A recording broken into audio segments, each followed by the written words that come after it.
All right. Hey everyone, Chris Berry here, certified LL attorney, certified financial planner with Castle Wealth Group. And we're going to do our weekly wisdom webinar today. We do them every week. And it's an opportunity where if you have any legal, financial, or tax questions, we go ahead and answer those live on the fly.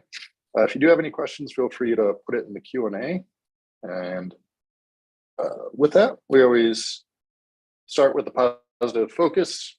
Because positive focus is that weather's starting to get nice, spring, and my she's switching from indoor to outdoor soccer. So it makes it a little nicer, more fun to watch when they're playing outdoors. And yeah, it's gonna be a busy weekend. We have, I think, a couple soccer games. My son has swimming, flag football, a lot going on, a lot of family stuff. So it's all good. And again, if you do have a question, please put it in the Q&A. Otherwise, there wasn't any questions submitted ahead of time today. So what I thought I'd do is share something from one of our workshops. And we're doing our educational workshops back to in-person. We did one in Lansing today, and then actually we have one in Ann Arbor tonight. So with that, I'm going to share my screen here.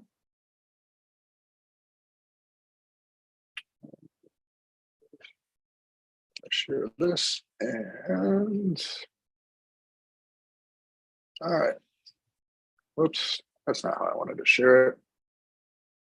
All right. Anyways, what I wanted to bring up is just this idea of market volatility. It's something that in my client reviews that I've had with clients, a lot of concern about where the markets are going. And markets, to a certain extent, are going to do what they're going to do. You can have aggressive portfolios, you can have conservative portfolios. But I wanted to share just some of the tools that we're using with clients right now to combat volatility and talk about how these work, just big picture. So I-bonds have been a great tool over the last year or so. I-bonds have been a great tool over the last year or so where they're based on inflation. There's certain limitations, but previously they were at over about 9% for 6 months and then dropped to 7%, and probably are going to drop further as inflation, at least from the government's perspective, has slowed down a little bit. And there's some limitations, only $10,000 per person. So it's not something that's really going to move the needle a lot, but it was a great tool. And I'm not sure if it's going to be a great tool moving forward. I think historically, I-bonds have really only offered like a 1-2% rate of return historically. So just given the insane inflation we had recently, that's really what made the I-bonds a good bet. Another option is T-bills, Treasury bills. So with interest rates where they're at right now, especially short-term Treasury bills are getting 4 or 5%. So better than leaving the money sitting in cash. Then we have high interest savings accounts. So these are liquid. You can find some online. We have one right now. It's an online account, savings account, completely liquid at 4.4%. So it's FDIC insured, it's protected, especially with all the bank questions. That's been a big concern, is making sure everything's FDIC protected. And so you can look at high yield savings accounts, which is a liquid option. And right now we have one offering 4.4%. And it's not guaranteed, it could drop, but you could always move the money somewhere else. Something more longer term, we have, or kind of more market based, is we have defined outcome ETFs or buffer ETFs. This is money that's liquid, it's in the market. And what happens is there's a buffer on the downside. So that buffer might be, let's say, 20%.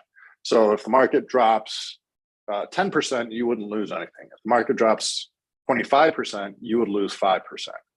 So that's how the buffer works. Of course, there's a trade-off, and the trade-off is there's a cap, meaning if, let's say, S&P 500 goes, let's say the cap is 12%, S&P 500 goes to 15, you would get 12. If it goes to 10, you would get 10. So especially with kind of how sideways people think everything will remain over the next year or so, we've had a lot of clients interested in these defined outcome or buffered ETFs. Similarly, structured notes are less liquid than, say, defined outcome ETFs, but there's some different things that we can do there to build in principal protection, where depending on how the markets do, it could act similar to a buffered ETF, or it could build a baseline, a little more complicated. And then next we have index universal life insurance, or IULs. We have some short-term ones that for a year, where you can get a fixed interest rate of 3 to 4%, and then you can pull the money out. Could be tied to the markets, where if the markets go up, you could collect some upside. Or we have index universal life on a longer chassis, like a 10-year chassis, where it's principal protected. You put in money each year and it grows tax-free. And then the other thing in the market, most people are somewhat familiar with these. We have fixed index annuities. These, you're trading liquidity for principal protection with the opportunity of growth. Some of these you could get anywhere from a 0 to 20% rate of return in any given year. Typically, they average, generally the growth ones average about 6%. So those are just some of the tools that we're using to combat volatility right now.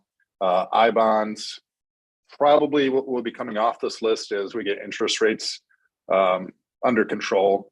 You have to lock up the money for about a year at minimum with the I bond. Treasury bills, you're looking at typically 6 months to a year. If it's money you're not going to touch, you might get a 4 or 5% rate of return. High interest savings accounts, these are completely liquid. You can pull the money out at any time. Right now, you're getting about a 4.4% rate return, at least on the ones that we have. Defined outcome ETFs and structured notes. These are kind of putting the money into the market, but building in some principal protection. Typically, you want to leave the money in for at least a year or so. IULs, we have longer duration IULs, typically on a 10-year chassis, as well as kind of short-term IULs on a couple-year chassis.